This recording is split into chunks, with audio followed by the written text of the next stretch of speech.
RCB से मुकाबला हारने के बाद चेन्नई सुपर किंग्स कैंप में गुस्सा भी दिखा, फ्रस्ट्रेशन भी दिखी और आरसीबी फैंस तो अब ये भी कह रहे हैं कि भाई ये बहानेबाजी नहीं चलेगी, ग्राउंड पर आपको जो है बेहतर खेलना था और फिर मैच जीतना था। अच्छा, गुस्से की अगर मैंने बात करी तो आप ये मत सोचिएगा कि फिर से दोबारा हाथ वाथ नहीं मिलाए गए या फिर जो खबरें वो बातें निकल कर आई थी कि गुस्से में जो है स्क्रीन पर हाथ मार दिया, ऐसा कुछ नहीं हुआ है। लेकिन जो चीज़ हुई है वो ये हुई कि जब चेन्नई की बैटिंग पर सवाल उठे तो स्टीफन फ्लेमिंग थोड़े से फ्रस्ट्रेटेड दिखे। लेकिन उससे पहले जो और बड़ा मुद्दा है, चेन्नई सुपर किंग्स ने जिस स्ट्रेटजी के चलते अपना स्क्वाड बनाया, ऑक्शन में जो उनकी स्ट्रेटजी थी और जिसकी पूरी चर्चा हम भी लगातार बिल्डअप के दौरान कर रहे थे कि भाई चेपॉक में विकेट कैसे मिलने वाला है, चेपॉक में जो है चेन्नई सुपर किंग्स की जो टीम है वो तो स्पिन वाला विकेट बनाएगी, वहां पर उनको मदद मिलेगी। उनके पास तीन तगड़े स्पिनर्स हैं जिसमें कि नूर अहमद, रविंद्र जडेजा और रविचंद्रन अश्विन हैं। तो हुआ ये कि RCB versus Chennai Super Kings जब ये मुकाबला हुआ तो वहां पर सिचुएशन ऐसी रही कि पहली इनिंग्स में जब चेन्नई सुपर किंग्स गेंदबाजी कर रही थी तो न रविचंद्रन अश्विन और ना ही रविंद्र जडेजा ने अपने कोटा ऑफ ऊपर्स पूरे करे, क्योंकि वहां पर मदद जो है, जो हमने देखा पूरा मुकाबला, तो फर्क पैदा जिसने किया वो था आरसीबी की तरफ से फास्ट बॉलिंग, जहां पर नई बॉल से जॉश हेजलवुड और भुवनेश्वर कुमार ने जबरदस्त गेंदबाजी करी, साथ में यश दयाल ने भी उतना ही इंपैक्ट डाला। लेकिन यहां जब आप चेन्नई की स्पिनर्स की बात करते हैं तो ना रविचंद्रन अश्विन और ना ही रविंद्र जडेजा, अश्विन ने 2 ओवर करे, जडेजा ने 3 ओवर करे, नूर ने 3 विकेट जरूर निकाली लेकिन नूर भी महंगे रहे। और सेकंड हाफ में इनिंग्स में जब हमने देखा आरसीबी ने गेंदबाजी करी तो स्पिनर्स ने वहां पर अच्छा किया। तो अब Chennai Super Kings, Stephen Fleming का ये कहना है कि यहां पर उनके लिए कोई होम एडवांटेज नहीं है। क्या कुछ उन्होंने कहा, एक पूरी की पूरी नज़र डाल लेते हैं और आपको भी समझाते हैं। तो ये है स्टीफन फ्लेमिंग का बयान, जिसको आप अगर पूरा पढ़ें और उसकी समरी ये है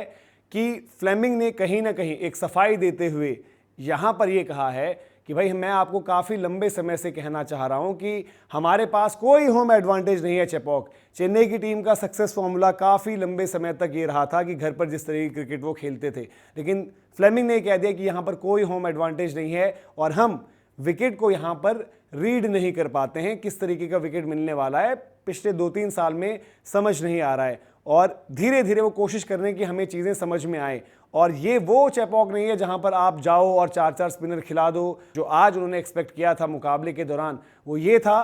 कि थोड़ा सा स्किड ऑन करेगा ड्यू के साथ, लेकिन हुआ ये कि वहां पर थोड़ा सा सरफेस टैकी हो गया, जिसकी मदद जो है आरसीबी के स्पिनर्स को मिली और नई बॉल पर भी उनकी ज़बरदस्त गेंदबाजी रही। तो ये तो रही पिच की बात। और चेपॉक में, चेन्नई में जब मुकाबले हो रहे तो हम लगातार एक ही बात कर रहे थे कि वहां पर पिच देखनी होगी कि पिच कैसी है। लेकिन पिच जो है वहां पर जो मैंने आपको फ़र्क बताया कि आरसीबी की तरफ से फास्ट बॉलर्स ने काफ़ी अच्छा किया और चेन्नई के स्पिनर्स वहाँ पर उतने असरदार नज़र नहीं आए। लेकिन जब किसी ने सवाल ये पूछ लिया कि भाई जब थोड़ा बड़ा टोटल था, आपकी बैटिंग की बारी आई तो आपकी बैटिंग में तो फायर पार नहीं है, तो थोड़े से स्टीफन फ्लेमिंग जो कि बड़े शांत रहते हैं वहाँ पर झल्लाए हुए दिखे और उन्होंने कहा है कि हमारी बैटिंग में तो बहुत फायर पार है और ऐसा नहीं होता कि जी आप बार बार जो है पहली बॉल से स्विंग करो तो ही आपको फायर पार नज़र आती है। इवन उन्होंने ये तक कहा कि मुझे तो एक क्वेश्चन ही समझ में नहीं आता जो आप पूछ रहे हैं। तो उन्होंने ये एक वार्निंग एक तरीके से दी कि भाई आखिर में एंड रिजल्ट देखेगा। तो दैट मीन्स स्टीफन फ्लेमिंग और चेन्नई सुपर किंग्स यहाँ से इस चीज़ को मान कर चल रही है कि भाई हम एंड में जब आगे धीरे धीरे बढ़ेंगे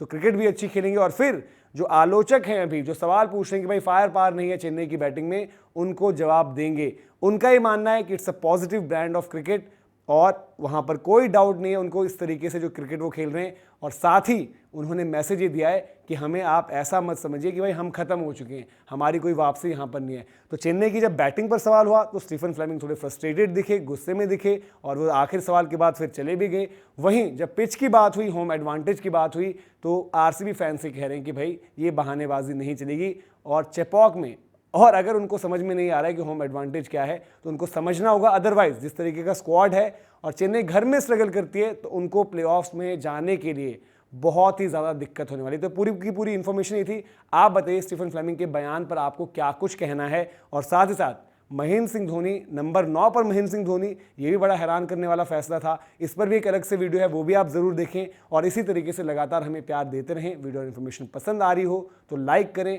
शेयर करें, सब्सक्राइब आपने नहीं किया गेम चेंजर्स को तो सब्सक्राइब ज़रूर करें। इसी तरीके से दिन भर आपके साथ जुड़ते रहेंगे।